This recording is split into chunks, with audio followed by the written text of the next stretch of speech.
Good morning again, and welcome to the Fourth Hour Podcast. It's great to have you along, and I've increased our resolution today, um, which I'm excited about. I don't know if you are, but if you're seeing me in better resolution today than in previous. Um, so for what that's worth, I don't know if is that worth anything to you. But it's great to have you along. Good morning to all of you. Already, folks are saying good morning. So, good morning to all of you who are here. It's always great to have you here. Let's take a look at what's going on this morning. The Let's start with this. Let's start with something local from Kelloland TV, and I want to make it very clear to you that Kello Radio and Kelloland TV are not owned by. We're not the same company. We are owned by different corporations, and we have been for a long time.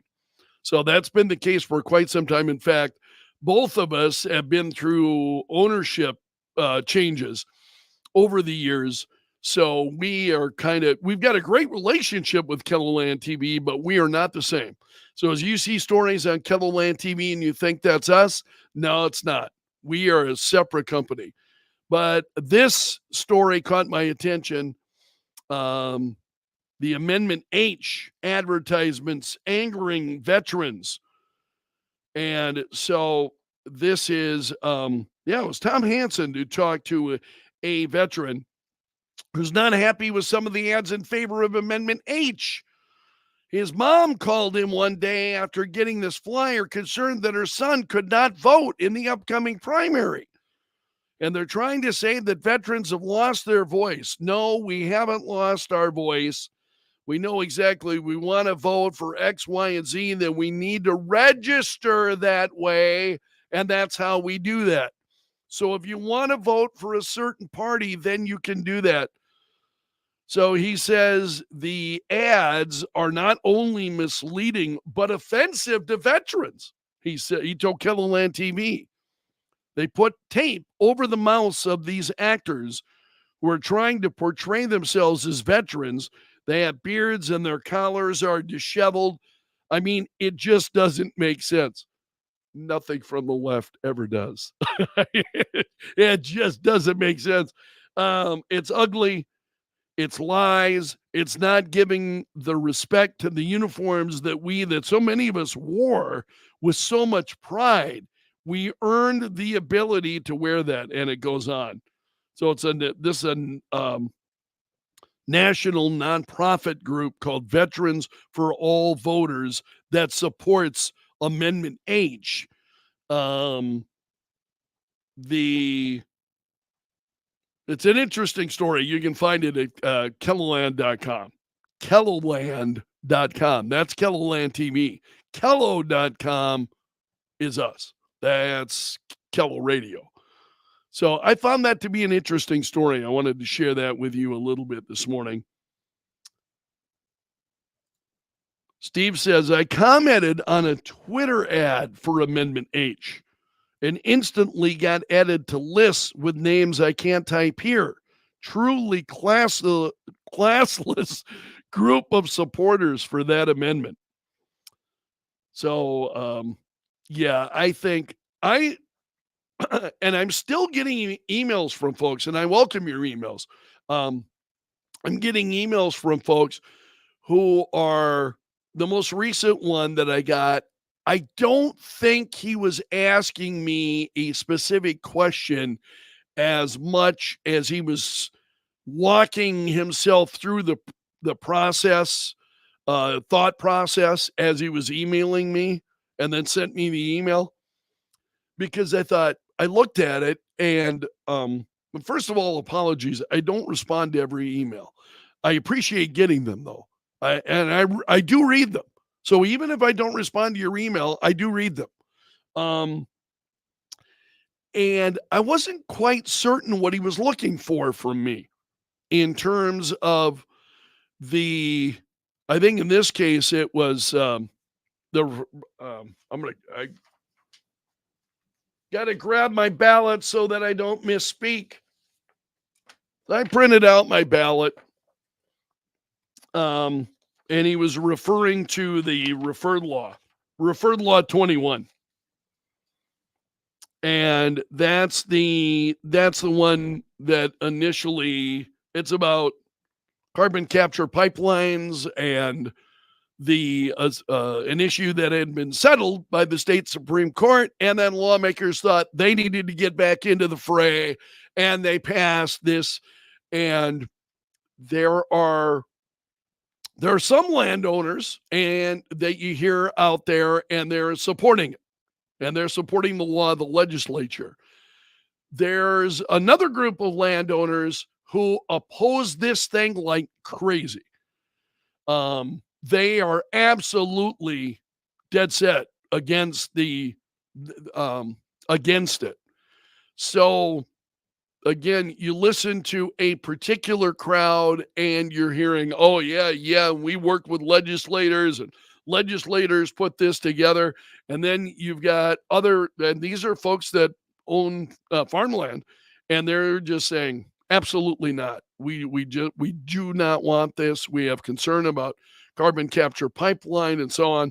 And what the state did, the state legislature just couldn't leave well enough alone, I think, the deciding to get into that. And I see a lot of things, I think, that happen in our state legislature that I find concerning. Same kind of things we see happening on the national stage. So and I see some of those things. I mean, when you've got corruption at the kind of levels that we're seeing nationally, how does that not trickle down into everything else? And it does. I think it does. And some of the absolute, even if it's not corruption, just absolute nonsense that you see, that there was always a South Dakota perspective of, Main Street common sense, which is really what I'm pushing all of the time. I just don't think we see that Main Street view coming out of our state legislature and Pierre in the way that we used to. That's my opinion. But when it comes to referred law 21, like most other issues that you and I are going to be voting on, I'll be voting against it. I'm voting against a number of these things. So if folks are asking for my opinion, I had someone who suggested that I should write a voter's guide, that I should, for listeners of the show. And I don't know, and I haven't done this, obviously. It's 2 weeks to the election. And I certainly have talked about these issues for those who listen to the program. Putting that stuff out there, I don't know. But I appreciated the idea. I thought it was a clever idea. Explain the issue briefly and then say, and then Belf's view, boom. I leave it up to you. I talk about these issues and I leave it up to you to make up your own mind, obviously. But it's Lauren, Lauren, concerning things in Pierre. She says, that's why I'm running. Yeah. And thank you, Lauren. I mean, seriously, what we need to see are good men and women who want to run for the legislature and they want to change some of the things that we're seeing.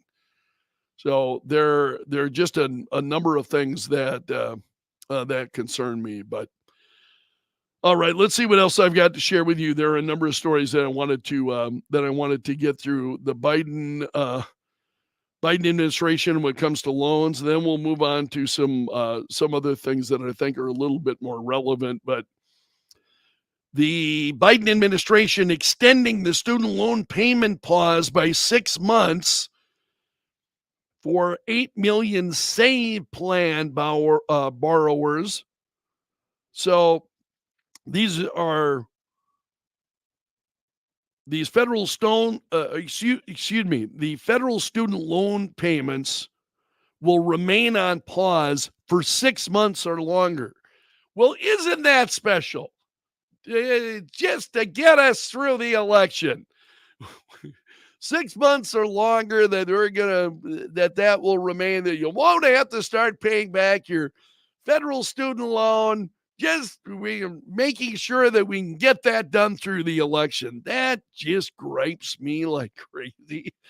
The way the Democrats use these student loan repayments then to try to influence how people vote. Would you be influenced by something like that? I know people who will. I know people who will. And I'm not saying that I, however, would not be. But I know people who will say, "Oh yeah, I mean, I'll take advantage of that if that money is, if I can get save myself some money." It's like, yeah, but are you really saving yourself any money? It's taxpayers are paying it. Aren't you a taxpayer? I mean, and we're gonna drive up the debt. What, even more? I mean, I have a really hard time with that one. I I wrestle with that one quite a little bit. I wanted to run through, take a look at some of the other, see what's trending on Free Spoke here this morning. It's a website that I use fairly every day, that I use it while I'm on the air. It's just really invaluable. The House report on the assassination attempt. Let's start there. I'm going to share that story with you here. And this is hardly a shock. The Trump assassination attempt preventable. You think? I mean, Secret Service had inadequate planning and coordination. Duh. I think we all kind of knew that. I'm not blaming the House of Representatives for this. This is the task force investigating those assassination attempts against Trump, and that these were preventable, partially caused by inadequate planning and coordination. No kidding. That's a statement of the obvious, I think. I mean, seriously.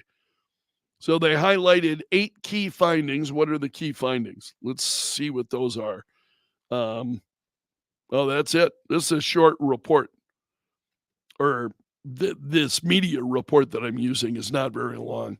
You'll be able to find it in other places, but that story is trending on Free Spoke this morning. We already talked about the loan repayment freeze, extending that by 6 months. That just frosts me. Steve Bannon's being released from prison next week after serving his full sentence. Oh, and you're hearing this morning too.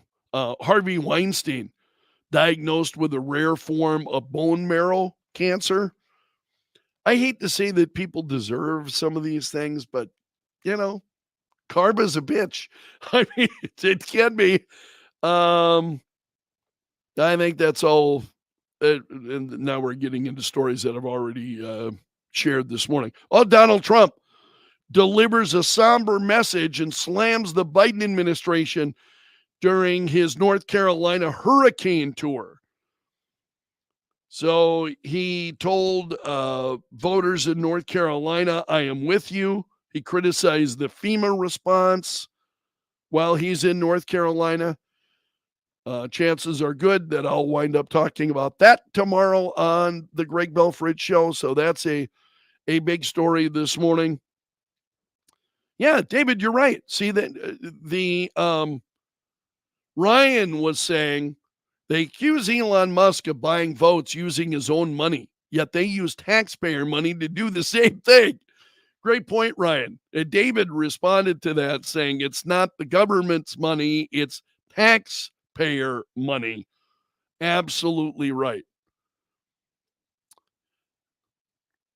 All right, as we move on here.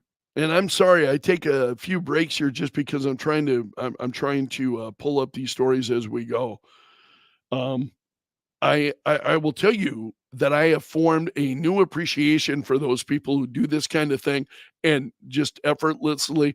Now, a lot of them, they wind up doing this is their main job. I mean, they just do, podcast videos, And some are so large, they're bringing in so much money that they've got a staff of people that are working for them. So that stuff is all coming up, and you're just, you're like in the anchor chair, you know, as you've got a team of people doing the work. Here, I'm afraid you're just stuck with me. You're stuck with me.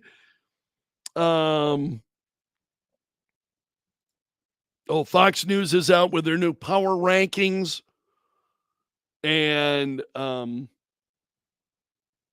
House races in Maryland, Nevada, New York, Pennsylvania, and Wisconsin shift directions with 2 weeks to go.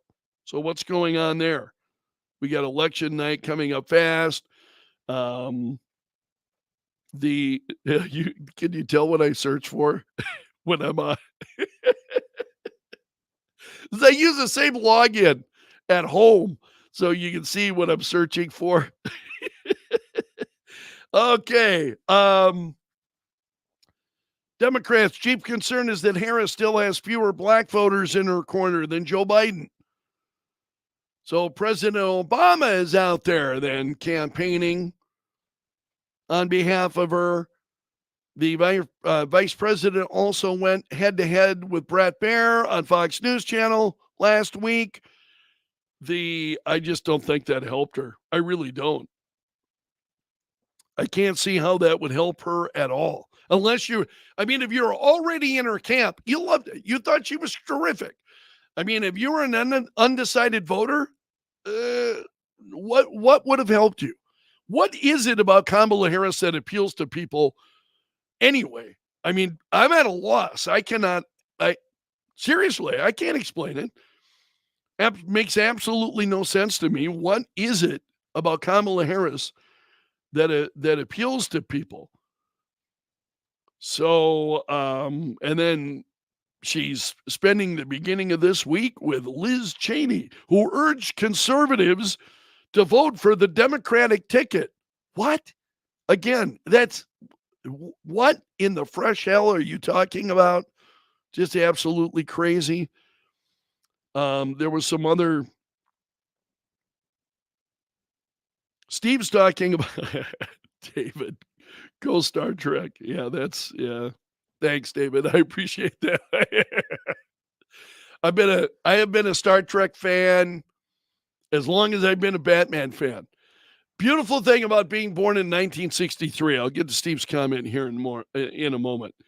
Beautiful thing about being born in 1963 is by 1966, right? You had shows like Batman was on TV, Star Trek was on TV, and some of my earliest memories are sitting on my dad's lap in his in the big recliner, and he had room for me when I was 4 years old, sitting with my dad watching those shows.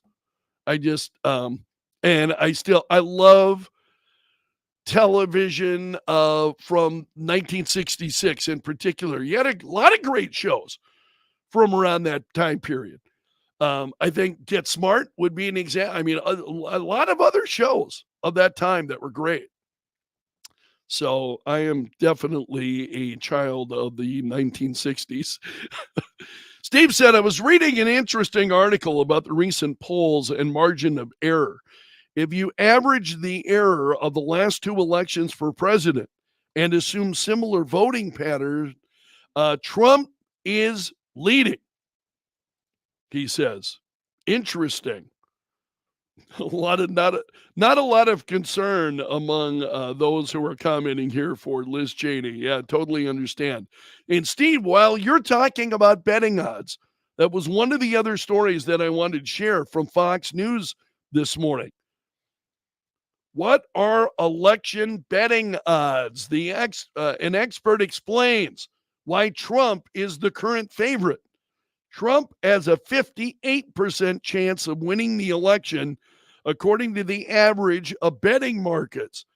Now, elections are something that those who bet, and I don't, I'm not a gambler, I don't, but those who are into like sports gambling and they're serious into it, right?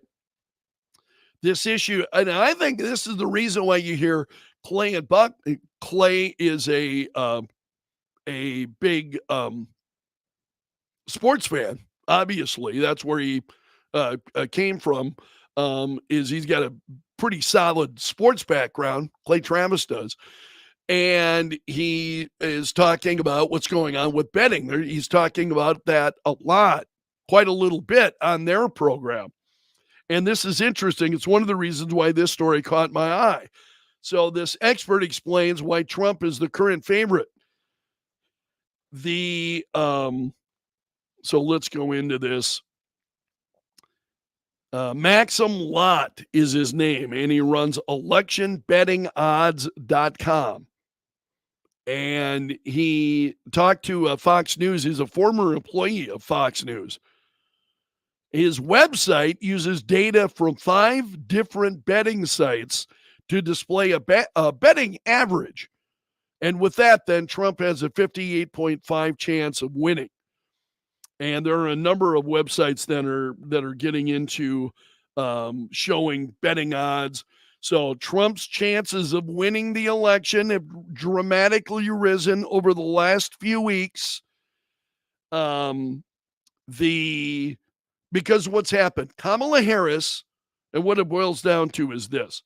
I'll come back to my thoughts here in a moment. I want to wrap this story up, and then he's saying that they're looking at betting averages, gives people a much clearer picture of what the most likely outcome is of the election as compared to trying to piece together polls.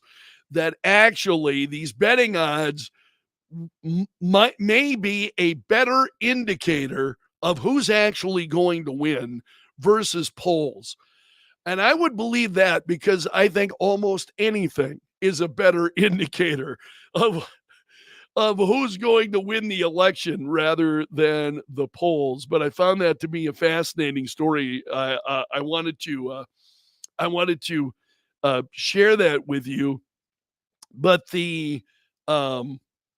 and forgive me now, as I lost my train of thought because as to the betting odds. I remember Kamala Harris, and he talks about this in that, and you can find the story at foxnews.com, where it says what we were looking at. He talks about the fact that Kamala Harris initially had there was some excitement. Joe Biden stepped out, and Kamala Harris now is in, and there was some excitement because we got a new face and it's new.